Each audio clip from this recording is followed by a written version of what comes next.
My name is Epsiba Beulah. Before I was a Hindu girl doing a lot of idol worship, and I was like a completely traditional girl, like accepting what father says, what the elder says, and I was used to respect all those things. And after coming to the Lord, and I stopped the tradition. I completely stopped the tradition, and I just entered into the love and compassion of the Lord. My parents arranged for the marriage, and it was like 2 months gap from the arrangement to the marriage. And immediately after marriage, like he said, like I don't like you. I just want to leave, and he left. Even I was pleading him, I was begging him, and I was asking him to come back, but it never happened. If he is not going to come to me, I want to die. If he is going to be separated from me, I should die.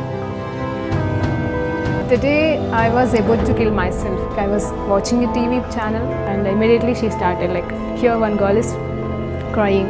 You have been separated with your husband and you are planning to die now, but you are not going to do that. Immediately I called to one of my Christian friends, and she shared with me the gospel. On the spot, I accepted Lord as my Savior. The next moment, I felt free from the burdens and all kind of thoughts, and everything left me. Praise lord అండి. దేవునికి మహిమ కలుగును గాక. మరి ఈరోజు దేవుడు ప్రత్యేకమైన అంశంతో ఆయన మనతో మాట్లాడడానికి ఇష్టపడుతున్నాడు. అయితే మరి మొన్నటి వరకు మనము ప్రత్యేకమైన లెంట్ సీజన్స్ కంప్లీట్ చేసుకొని మరి చక్కటి ధ్యానాలు నేర్చుకొని మరి ఆయన సిలువ గురించిన ధ్యానాలే మాత్రమే కాదు, మనం ఎలా ఉండాలో ఆ మార్పుని మనం కోరుకున్నాం, మార్చబడ్డాము కూడా. దేవుని కోసం సాక్షాత్కారంగా బ్రతకాలని తీర్మానం తీసుకున్నాము. మరి అదే రీతిగా ముందుకు సాగడానికి మరి మనకి ప్రతిదినం బలం కావాలండి. మనం సిద్ధపరచబడతాము. తర్వాత మళ్ళీ ప్రతిరోజు కూడా మనం సంసిద్ధంగా ఉండాలి.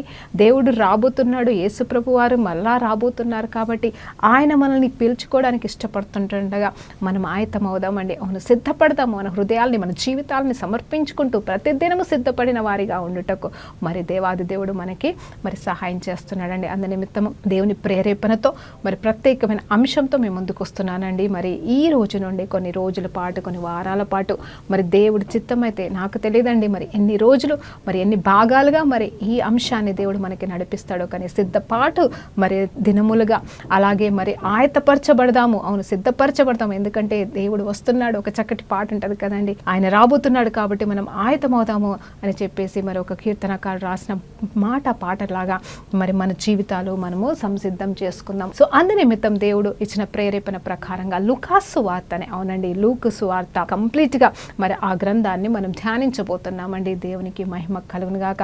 మరి అందులో ఉన్న ప్రతి అధ్యాయంలో ఉన్న ప్రతి మరి అంశాన్ని మరి ఒకటి తర్వాత ఒకటి, మొదటి అధ్యాయం నుండి చివరి అధ్యాయం వరకు మనం ఈ రోజు నుండి ఆరంభించబోతున్నాము.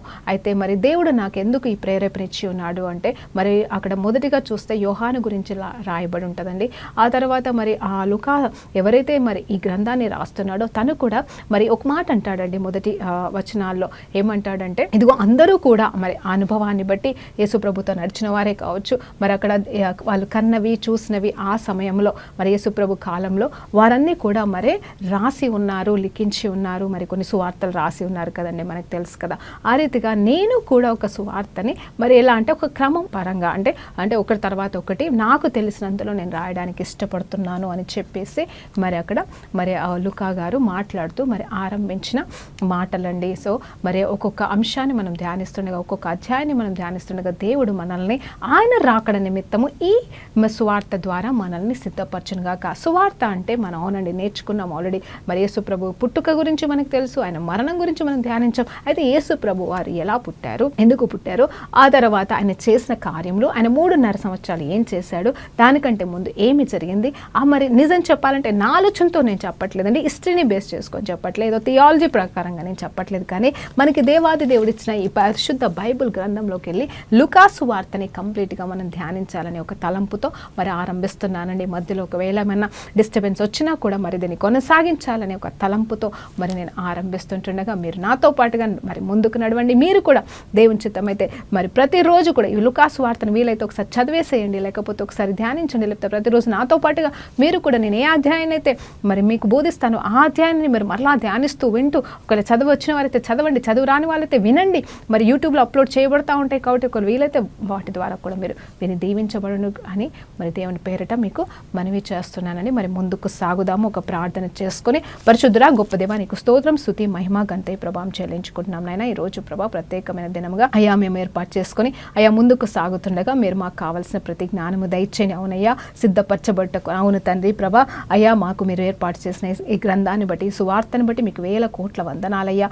అయ్యా తండ్రి ప్రభా ఆనాడు యోహాను ఎలా అయితే ప్రభా అయ్యా తండ్రి నీ బిడ్డల్ని యేసు ప్రభు కంటే ముందుగా ఎలా సిద్ధపరచడం, అలాగే ఈ లూకా సువార్త అధ్యాయం అంతా కూడా ప్రభా మరి ఈ పుస్తకం అంతా కూడా నైనా తండ్రి నిజమే తండ్రి ప్రభా మరి నీ రాకడికి సిద్ధపాటుగా ఉందని మేము నమ్ముతూ ప్రభా నైనా మేము సిద్ధపడడానికి మాకు కావాల్సిన ప్రతిదీ మీరు దయచేయమని, ఆత్మలోను ప్రభానైనా అన్ని విషయంలోనూ మేము వర్ధిల్లడానికి కూడా సహాయం చేయమని బ్రతిమలాడుతూ యేసుక్రీస్తు నామములో ధ్యానాంశాన్ని మీకు సమర్పిస్తున్నాము తండ్రి. ఆమేన్. ప్రైజ్ లార్డ్ అండి. దేవునికి మహిమ కలుగును గాక. అయితే లూకా సువార్త మరి 1వ అధ్యాయము మరి కొన్ని వచనాలుగా చూద్దామండి. మరి ఈరోజు మొదటి భాగంలో మనం ఉన్నప్పుడు ఇక్కడ ఏంటంటే to make ready who prepared for the lord. లూకా సువార్త 1:17 అధ్యాయాన్ని ఆధారం చేసుకొని నేను ఇది చెప్తున్నానండి. ఒకసారి చదువుదాము. మరియు అతడు తండ్రుల హృదయమును పిల్లల తట్టుకునకు అవిధేయులను నీతిమంతుల జ్ఞానమును అనుసరించుటకును త్రిప్పి ప్రభువు కొరకు ఆయతపడి ఉన్న ప్రజలను సిద్ధపరచుటకై ఏలియా యొక్క ఆత్మయు శక్తియు గలవాడై ఆయనకు ముందుగా వెళ్ళును గనుక నీకు సంతోషమును మహానందమును కలుగును.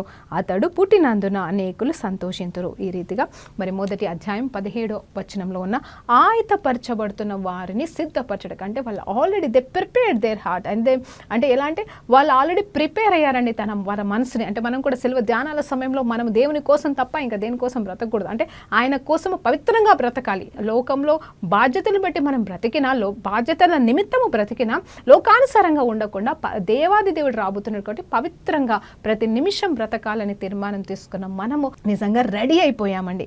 అయితే అంటే సిద్ధపరిచాను అంటే మనం మనసుని తయారు చేసుకున్నాం. అంటే నాకు కరెక్ట్గా ఎలా పదాలు యూజ్ చేయాలో తెలియదు కానీ ఇప్పుడు రెడీ అయిపోదామండి. అవును నిజం చెప్పాలంటే పెళ్లి కుదిరింది అదే కదండి. నేను ఎప్పుడైనా చెప్తా ఉంటాను. అవును ఆయన పెళ్లి కొడుకే ఉన్నాడు, సంఘముగా మనము పెళ్లి కుమార్తెలుగా ఉన్నాము.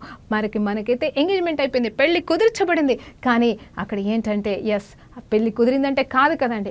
మరి పెళ్లి కోసము మనము తయారు కూడా కావాలి కదా. ఆ రీతిగా ఆయతపరచబడుతున్నాము. దేవునికి స్తోత్రం కలుగును గాక. దేవుడు పరిశుద్ధాత్మ దేవుడే మనల్ని సిద్ధపరచును గాక. ఇక్కడ ఏలియా ఆత్మ కలిగిన మరి ఏలియా యొక్క శక్తితో నింపబడిన మరి యోహాను ద బాప్టిస్ట్ గారు అప్పుడు యేసు ప్రభు రాకడికి ముందుగా మార్గం సరళం చేస్తుండగా ఈరోజు లూకా సువార్తలో ఉన్న ప్రతి అంశము ద్వారా పరిశుద్ధాత్మ దేవుడు మనల్ని సిద్ధపరచును గాక. దేవునికి మహిమ కలుగును గాక.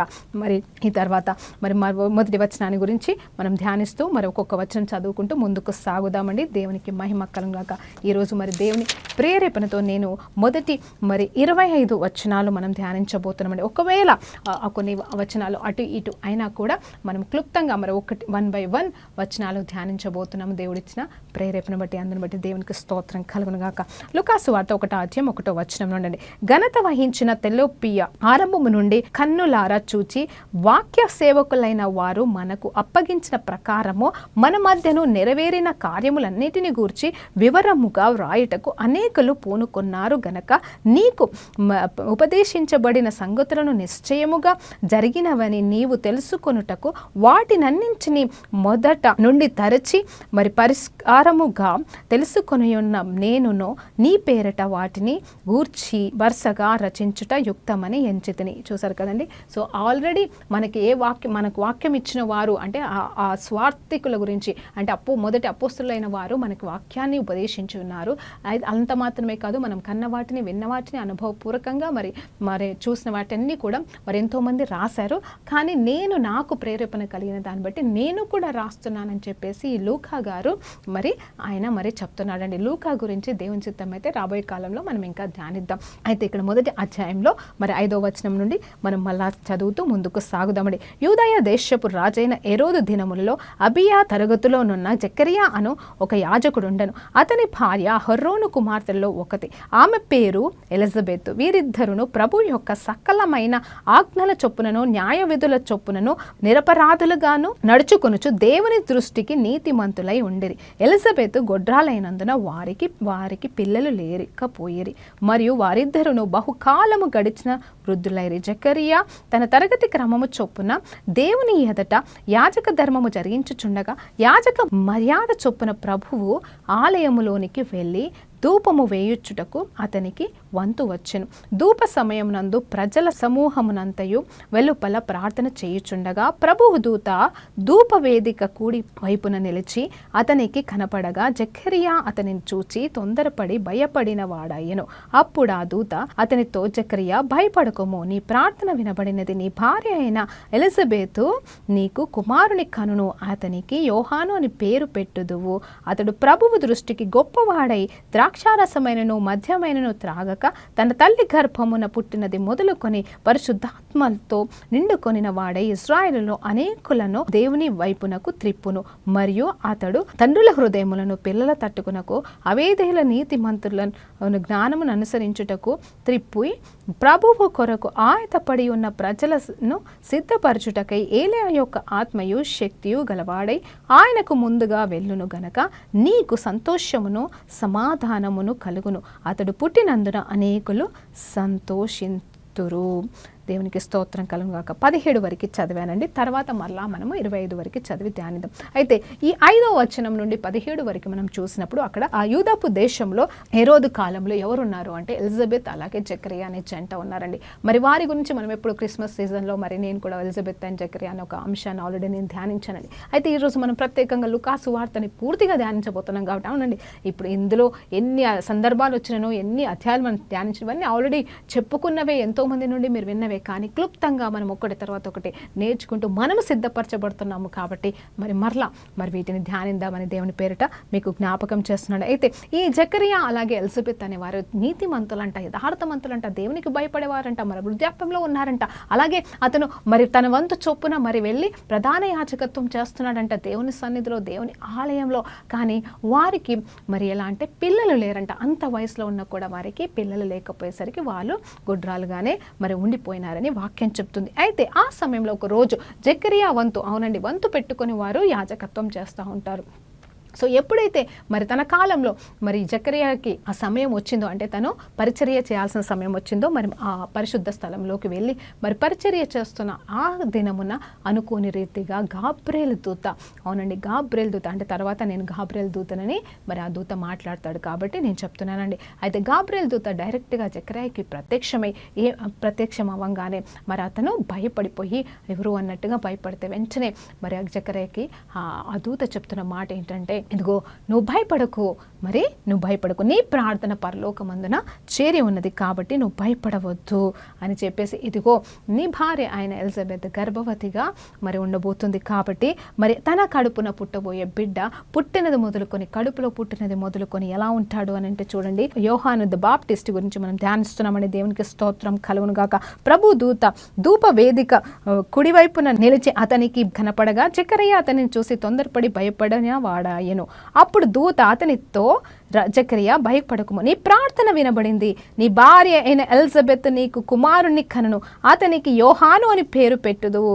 అతడు ప్రభు దృష్టికి గొప్పవాడై ద్రాక్షారసమైనను మద్యమైనను త్రాగక తన తల్లి గర్భమున్న పుట్టినది మొదలుకొని పరిశుద్ధాత్మ చేత నిండుకొనిన వాడై ఇజ్రాయేలులో అనేకులను ప్రభు వారి దేవుని వైపు త్రిప్పును అంట. దేవునికి స్తోత్రం కలుగుగాక. చూడండి, తల్లి గర్భంలో పెట్టినది మొదలుకొని తను పరిశుద్ధాత్మ చేత నింపబడతాడు కాబట్టి, అంటే కడుపులో పడిన క్షణం నుండే ఆ 9 నెలల తల్లి మోస్తున్న సమయంలో కూడా ఆయన ఆత్మచేత పరిశుద్ధాత్మ చేత నింపబడిన వాడండి. ఈ మాటని మనం ప్రత్యేకంగా ధ్యానించాల్సిన వారంగా ఉన్నాం. అయితే తండ్రుల వలన పుట్టిన బిడ్డనే జాన్, అంత మాత్రమే కాదు పరిశుద్ధాత్మ చేత నింపబడి పుట్టగొడుతున్న బిడ్డ అంట. దేవునికి స్తోత్రం కలుగును గాక.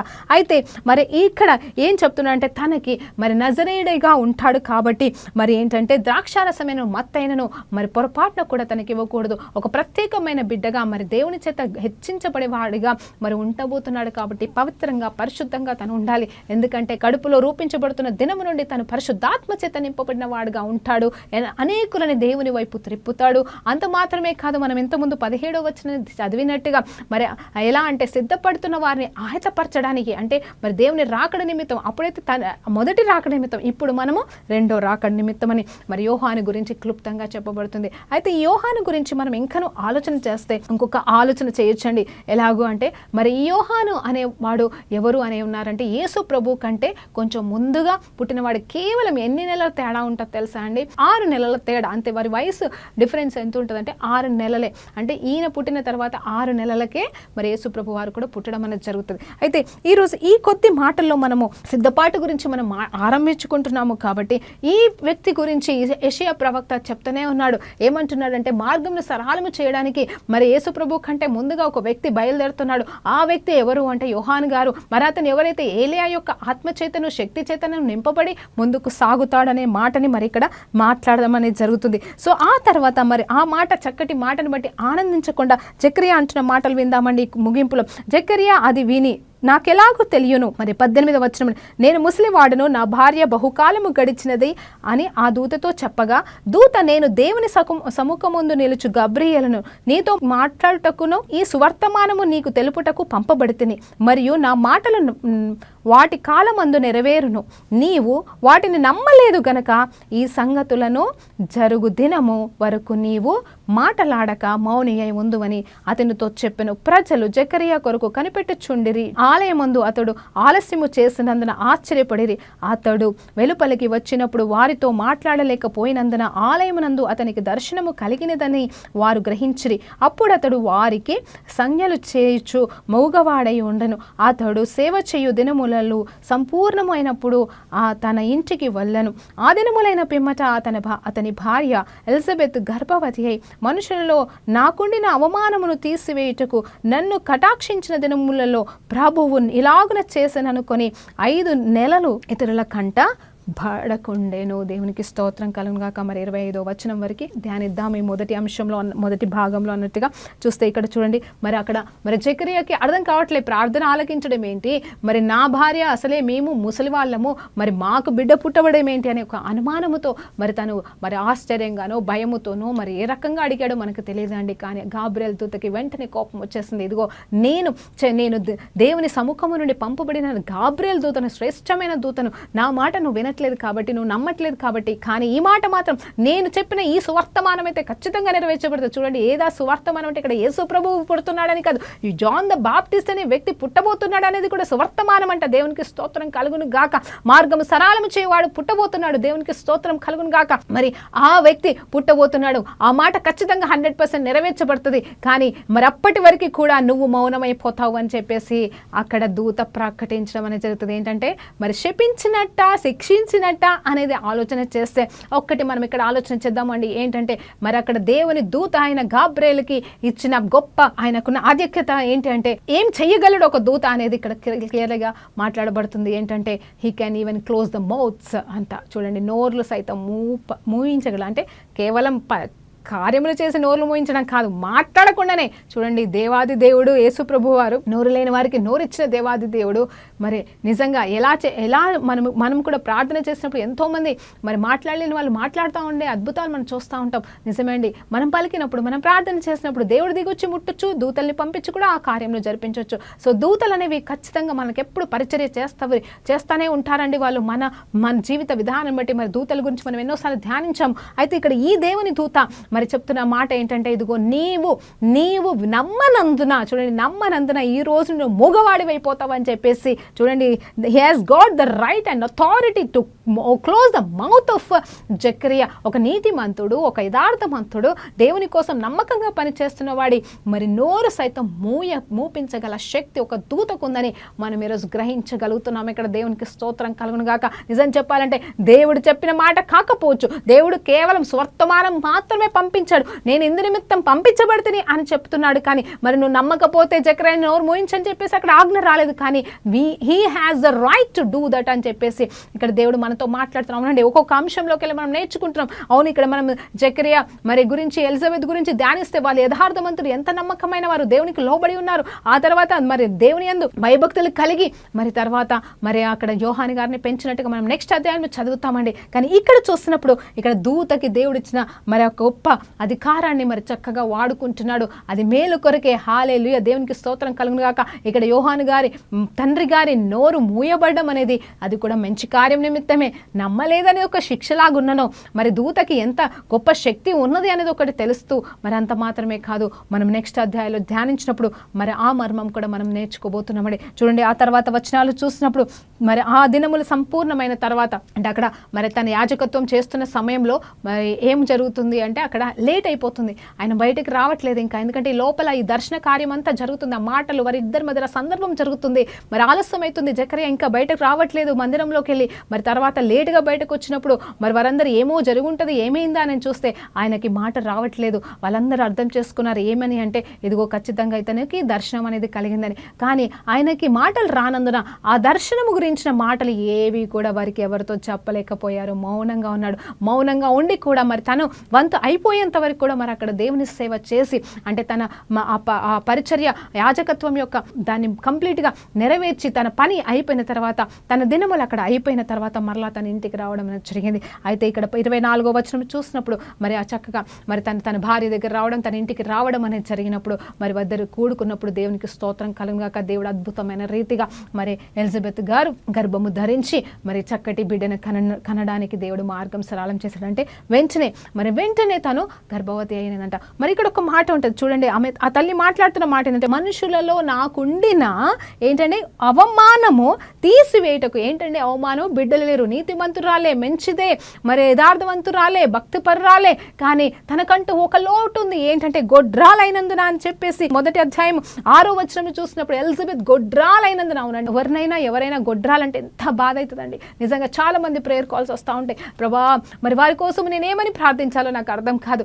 దేవానికి స్తోత్రం కలుగును కానీ ఇక సాధ్యమనేది ఏమీ లేదు ప్రభా, అయ్యా నేను నువ్వేం చేస్తావో తెలీదు. ఈ రోజు యేసు నామములో తండ్రి ఎంతమంది అయితే నిజముగా గర్భఫలం కోసం ఎదురు చూస్తున్నారో, ఎవరైతే గొడ్రాలని పిలువబడుతున్నారో, ఫిజికల్ గా ఆ పిల్లలు లేక గొడ్రాలని పిలువబడుతున్నారు, వారి జీవితము చిగురింపబడును గాక. ఎలిజబెత్ జీవితంలో కార్యము చేసిన దేవుడు ఎలిజబెత్ ని ప్రభా తల్లిగా చేసిన దేవా, ఇదిగో తండ్రి ప్రభా మరి ఈ బిడ్డల జీవితంలో కూడా ప్రభా గర్భఫలం నుంచి ప్రభా నైనా నీ నామని ఘనపరచుకోమని బ్రతిలాడుతున్నాను తండ్రి, నీకు స్తోత్రం. రీ ఖబా షరా నా కాసిక తురీ ఖరబా. అయితే మనుషులలో నాకుండిన అవమానం, అవునండి నేను ఒక గొడ్రాలన్న అవమానాన్ని తీసివేయడానికి దేవుడు నా పక్షాన ఉండి నన్ను కటాక్షించి ఈ దినములో ఈ వయసులో ప్రభువు నన్ను దర్శించి ఉన్నాడు, ఇలాగూ నాకు చేసి ఉన్నాడని ఆనందిస్తుంది. కానీ ఒకటి ఏంటంటే మరి చాలా పెద్ద వయసు కాబట్టి మరి బయటకు రాలేకపోతుంది. నిజమా కాదా అవునా అని ప్రశ్నిస్తారు కదండి. మరి లోకం తీరు ఎప్పుడో ఒకేలాగా మొదటి నుండి ఈ రోజు వరకు మరి మనుషులని సాతానుగాడు ఆవరించేశాడు, మనుషులలో తలంపులు పెట్టేసి ఉన్నాడు, మనుషుల ఆలోచన విధానమే చెడ్డదుంది, హృదయం భయంకరమైనదని మరి వాక్యం చెప్పినట్టుగా ఇదన్నిటికీ కారణం మరి దేవాది దేవుడు కాదు కానీ దుష్టుడు వేసిన విత్తనము. కాబట్టి మరి మనుషులందరూ ఏమనుకుంటారో, నువ్వు అవమానిస్తారా, భయపడుతుందా, లేకపోతే ఏదో తెలియని ఆలోచన బట్టి ధన్యురాలే ఆనందిస్తుంది, దేవుడు నా నిందని తీసేస్తున్నా అంటుంది. కానీ ఎవరి దగ్గరికి వచ్చి మాట్లాడలేక ఒకవైపు భర్త మౌనంగా మరి ఈమె కూడా మౌనంగా మరి ఏంటంటే తన బిడ్డనైతే కడుపులో మోస్తుంది. ఆ నిర్ధారణ అయితే ఆమెకి జరిగింది. మరి 5 నెలల వరకు కూడా బయటకి రాలేదంట. దేవునికి స్తోత్రం కలుగును గాక. 5 నెలలు అనగానే నాకేమి గుర్తు చేస్తున్నాడు తెలుసా అండి, నోవాహు కాలంలో మరి నిజం చెప్పాలంటే నోవాహు కాలంలో మనం చూస్తాం కదండి, వర్షం వస్తుంది, భయంకరమైన వర్షం వచ్చినప్పుడు మరి 150 రోజుల పాటుగా మరి ముందు 40 రోజుల వర్షమే అండి, 40 రోజులు 40 రాత్రులు భయంకరమైన వర్షం. కానీ ఆ తర్వాత 150 రోజుల దాకా కూడా మరి నీళ్లు ఆగిపోలేదంట. అంటే నీళ్ళ ప్రవాహం అనేది భయంకరంగా ఉండి మరి 150 రోజుల వరకు కూడా వాళ్ళు పడవలో ఉన్నట్టుగా. మరి ఇక్కడ 5 నెలలంటే 5 మూళ్ళ ముందు చూస్తే 150 రోజుల వరకు మరి తల్లి బయటకి రానట్టుగా, మరి ఎవరికి కనిపించనట్టుగా. మరి మేబీ బయట వాళ్ళకి తెలుసు ఎందుకు బయటకు రావాలంటే ఇదే సంగతి. అవునా ఏంటి మాట్లాడదామంటే ఎవరితో ఏం మాట్లాడాలో ఆమెకు అర్థం కావట్లేదు. అంటే ఆమెకు కూడా డౌట్ ఏమో, నిజమా కాదా, మరి ఈ గర్భం నిలుస్తుందా లేకపోతే ఇంకేమన్నా అని. అవును కదండి, చాలామంది మనం ఈ లోకంలో చూస్తూ ఉంటాం. నేసార్లు కొంతమందికి అబార్షన్ అయిపోయి ఎంతోమంది పుట్టి చనిపోతే మరి మరొకసారి గర్భవతి అయితే కూడా చెప్పుకోవడానికి భయపడుతూ ఉంటారు, సిగ్గుపడతా అంటే భయపడతారు. ఎందుకంటే ఇది కూడా అవుతుందో కాదో మరి కంప్లీట్ అయినాకనే తెలుస్తుందిలే చెప్పుదాంలే అని కొంతమంది చెప్పుకోవడానికి కూడా బాధపడతారు. అంటే ఇష్టం లేక కాదు, చెప్పకూడదని. కానీ అలా నిజంగా ఈ తల్లి కూడా మరి అయ్యేదాకా ఎదురు చూద్దాం అనుకుందో తెలియదు. కానీ ఆ నోవా కాలంలో ఏ రీతిగా అయితే దేవుడికి భద్రపరుస్తున్నాడు ఆ రీతిగానే ఇక్కడ ఈ తల్లిని భద్రపరుస్తున్నాడు. ఇక్కడ ఈమె మౌనంగానే ఉంది, దేవునికి స్తోత్రం కలుగును గాక.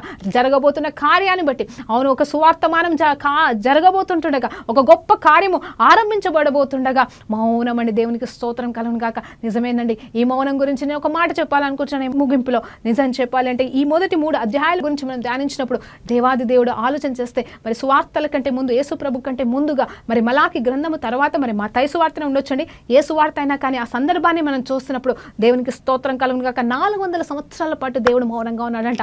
హల్లెలూయా. 400 సంవత్సరాల పాటు దేవుడు మౌనంగా ఉన్న తర్వాత వచ్చిన మొదటి స్వరము ఏదనేది చూస్తే జకర్యాకి వచ్చిన స్వరం అండి. హల్లెలూయా. ఎలిజబెత్కి వచ్చిన ఈ వాగ్దానం అండి. అవును, 400 సంవత్సరాల తర్వాత మొదటి మాటగా మరి యోహాను గారి గురించి మరి మాట్లాడుతున్నాడు దేవాది దేవుడు. అది కూడా దేవుని సన్నిధిలో. నిజం చెప్పాలి అంటే మరి కొంతమంది రాజుల కాలంలో అసలు ప్రధాన యాజకుడు దేవుని సన్నిధికి వెళ్ళి ఆ సంవత్సరానికి ఒక్కసారి అర్పణలు చేయడమే మానేశాడు. సంవత్సరం అంతా కూడా మరి అర్పించడమే మానేశారు. కొంతమంది రాజుల విషయం తెలుసుకొని అయ్యో మనం తప్పిపోయామని మరలా ఆరంభించారు. మళ్ళీ చెడ్డ రాజులు వచ్చి మళ్ళీ తప్పిపోయారు. బబులోనికి చెరపట్టబడినప్పుడు అసలు దేవుని సన్నిధిలో, దేవుని మందిరంలో అసలు అక్కడ యాజకత్వం చేసేవారే లేరండి. నిజం చెప్పాలంటే 400 సంవత్సరాలు ఏ రీతిగా జరిగిందో మనకు తెలియదు. మరి కాకపోతే మరి దేవుడు మాట్లాడట్లేదు కదా అని చెప్పేసి భయముతోనో, భక్తితోనో, వణుకుతోనో కనీసం దేవునికి మరి యథావిధిగా మనము ఆరాధన చేద్దాం, యథావిధిగా మనము అక్కడ మరి దేవునికి సంబంధించిన అర్పణలు చెల్లిద్దామని వారు మరి వంతుల కొలది మరి పెట్టుకున్నారేమో జకర్యా కాలంలో. దానికంటే ముందుగా దేవుని మౌనాన్ని బట్టి వాళ్ళు స్టార్ట్ చేశారేమో. కానీ దేవాది దేవుడు ఎంత మౌనంగా ఉన్నా ఆయన మౌనాన్ని బ్రేక్ చేసేసి ఎక్కడ ఆరంభించాడంటే ఇక్కడ జకర్యా. నిజమండి, దేవుడి సైలెన్స్ బ్రేక్ అయిపోయింది, జకర్యా నోరు మూతబడింది, ఆ ఎలిజబెత్ కూడా ఆగిపోయింది. కానీ నిజం చెప్పాలంటే నెక్స్ట్ భాగంలో మనం నేర్చుకోబోతున్నామండి ఏ రీతిగా దేవుడు నోర్లు తెరవబోతున్నాడు. హల్లెలూయా. ఇది కీడు కాదు, ఇది శిక్ష కాదు, ఇది శాపము కాదు, మనం ఆలోచించినట్టుగా ఇది మేలు కొరకు గొప్ప సైలెన్స్ అండి. దేవునికి స్తోత్రం కలుగును గాక. రీకాబాషి కందరబ 400 సంవత్సరాల మౌనాన్ని దేవుడు బ్రేక్ చేసి ఉన్నాడు, ప్రవచనం ఇచ్చి ఉన్నాడు, దూత వచ్చి స్వరం చెప్పింది. అంత మాత్రమే కాదు, ఆ తర్వాత మనం రేపటి ధ్యానించబోతున్నాం ఏంటంటే మేరీ దగ్గరికి కూడా అదే దూత వచ్చి ఏ రీతిగా మాట్లాడాడో మనం విందామండి. దేవునికి స్తోత్రం కలుగును గాక. హల్లెలూయా. ఇంకా చెప్పాలంటే మరి నిజం చెప్పాలంటే ఒకసారి ఆలోచించేద్దాం. జకర్యా అంటే మరి దాని అర్థం ఏంటంటే గాడ్ రిమెంబర్స్ అంట. Home God remembered. ఎస్, మరి 400 సంవత్సరాల మౌనం తర్వాత దేవాది దేవుడు తన ప్రజల్ని జ్ఞాపకం చేసుకున్నాడు. హల్లెలూయా. తన అమాయక జనాల్ని, తన ఇజ్రాయెల్ జనాంగాన్ని, అబ్రహాం సంతానాన్ని, ఈ లోక మానవాళ్ళని దేవుడు జ్ఞాపకం చేసుకుని మరి జకర్యాతో మాట్లాడుతున్నాడని దేవునికి స్తోత్రం కలుగును గాక. జకర్యా అంటే గాడ్ రిమెంబర్స్ అంట. మరి ఆ వ్యక్తితోనే దేవుడు మాట్లాడుతున్నాడు. అందు మాత్రమే కాదు, ఎలిజబెత్ అంటే ఏంటంటే కాన్సిక్రేటెడ్ అంటే పరిశుద్ధపరచబడినది, అంటే ప్రతిష్ఠించబడినదంట. అవును, ప్రతిష్ఠించబడినది అని పేరు పెట్టబడిన ఈ ఎలిజబెత్ గర్భములో ప్రతిష్ఠించబడిన యోహాను గారు కడుపులో ఉన్న దినము నుండే మరి పరిశుద్ధాత్మ చేత నింపబడిన వాడిగా మరి జన్మించబోతున్నాడు. దేవునికి స్తోత్రం కలుగును గాక. 5 నెలల పాటుగా మరి మౌనంగా ఉండి తర్వాత మరి 5 నెలల తర్వాత ఏమి జరిగిందో రేపటి మనం ధ్యానించబోతుండగా దేవునికి స్తోత్రం కలుగును గాక. గాబ్రియల్ అంటే కూడా మరి చక్కటి అర్థం ఉందండి. గాడ్ ఈజ్ మై స్ట్రెంగ్త్ అంట. చూడండి, బలవంతుడు. దూతలు నిజంగా ఎప్పుడు కూడా బలవంతుడండి. వాళ్ళకి ఎంత బలం ఉంది అంటే దేవునికి స్తోత్రం కలుగును గాక. 1,84,000 మందిని ఒకటేసారి ధ్వంసం చేయగలిగేంత శక్తి వాళ్ళకు ఉందంట. అంటే వాళ్ళు ఎంతటి అద్భుత కార్యములైనా, ఎలాంటి సూచక కార్యాలైనా వాళ్ళు చేయగలరు దూతలు. ఆ దూతల్ని దేవుడు మనకిచ్చి ఉన్నాడు. మన యథార్థతను బట్టి, మన మంచితనాన్ని బట్టి దేవుడు వాళ్ళని మన దగ్గరికి పంపించినప్పుడు, అవునండి, దూతల్ని చాలా తక్కువగా అంచనేస్తారు. దూతలు అంటే మన ప్రార్థనలు మోసుకెళ్ళి మనకి జవాబులు తీసుకొస్తారు. చెప్పడం ఎంత సింపుల్గా చెప్పేస్తుంది. దూతలు ప్రార్థనలు మోసుకెళ్ళి ఏంటండి జవాబులు తీసుకొస్తారా? నిజం చెప్పాలంటే మన ప్రార్థన ఆలకించి మన పక్కన మనం మాట్లాడుతుంటుండగా మన యథార్థ స్థితిని బట్టి మన నోటి నుండి వచ్చే మాటల్ని వాళ్ళు రూఢిపరిచి దేవుని చిత్తంలో, దేవుని నామంలో పలికిన యథార్థమైన కార్యములు, యథార్థమైన మాటలు, యథార్థమైన ప్రార్థన చేస్తుంటే వాళ్ళు ఎంతటి అద్భుతము చేస్తారు అంటే కాదలేని కార్యములు కూడా చేయగల శక్తి దేవుడికి వారికి ఇచ్చి ఉన్నాడని. అవును, దేవుడు మనకి పరిచారకులుగా పెట్టినట్టే, కానీ నిజం చెప్పాలంటే వాళ్ళకు కూడా మన పైన అధికారం ఇవ్వబడిందని ఇక్కడ జకర్యా ద్వారా మనకు జకర్యా నోరుని సైతం మూపించేశారు. ఎందుకంటే తను నమ్మనందున. దేవునికి స్తోత్రం కలుగును గాక.